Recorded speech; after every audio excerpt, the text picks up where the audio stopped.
কিছুক্ষণ আগে, ঘন্টা ২-২.৫ আগে বাংলাদেশে ঢাকায় একটি অত্যন্ত দুঃখজনক এবং জঘন্য একটি ঘটনা ঘটেছে। ইনকালাব মঞ্চের নেতা জনাব ওসমান হাদী, তাকে গুলি করা হয়েছে, তার উপরে গুলিবর্ষণ করা হয়েছে। আমরা কিছুদিন আগে দেখেছি চট্টগ্রামে একইভাবে আমাদের আরেক প্রার্থীকে গুলি করা হয়েছিল। প্রিয় ভাই বোনেরা, প্রথমেই আমি এই ঘটনার জন্য তীব্র ঘৃণা এবং প্রতিবাদ জানাচ্ছি। আমাদের উচিত হবে সারা বাংলাদেশে গণতন্ত্রের পক্ষে যত মানুষ আছে প্রত্যেকটি মানুষের উচিত হবে এই ঘটনার তীব্র প্রতিবাদ এবং ঘৃণা জানানো। আসো, আমাদের আজকের এই অনুষ্ঠান থেকে আমরা এই ঘটনার প্রতি তীব্র ঘৃণা এবং প্রতিবাদ জানাই এবং একই সাথে বিএনপি এবং ছাত্র দলের দায়িত্বশীল একজন কর্মী হিসাবে আমাদের দায়িত্ব হবে প্রশাসনকে, যারা এই ঘটনার সুষ্ঠু তদন্ত করবে, তাদেরকে আমাদের অবস্থান থেকে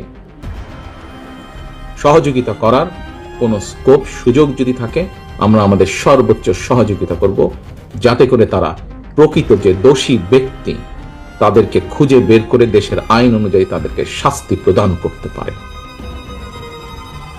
প্রিয় ভাই বোনেরা, দেশ একটা অত্যন্ত সংকটের ভিতর দিয়ে যাচ্ছে।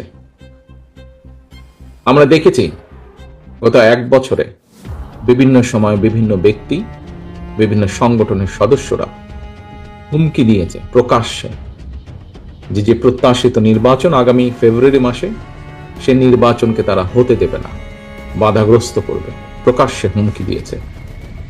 একটি দল, গোষ্ঠী বা কিছু ব্যক্তি এই দেশকে, দেশের মানুষের শান্তি, স্থিতিশীলতা বিনষ্টের জন্য উঠে পড়ে লেগেছে। এবং এ কারণেই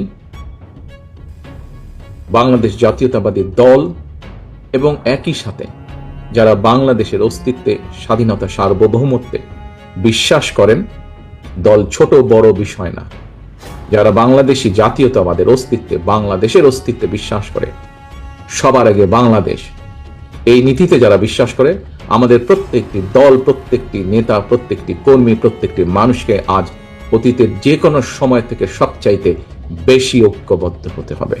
কারণ যারা এই দেশের স্বাধীনতাকে ধ্বংস করতে চায়, এই দেশের সার্বভৌমত্বকে ধ্বংস করে, এই দেশের স্থিতিশীলতাকে ধ্বংস করতে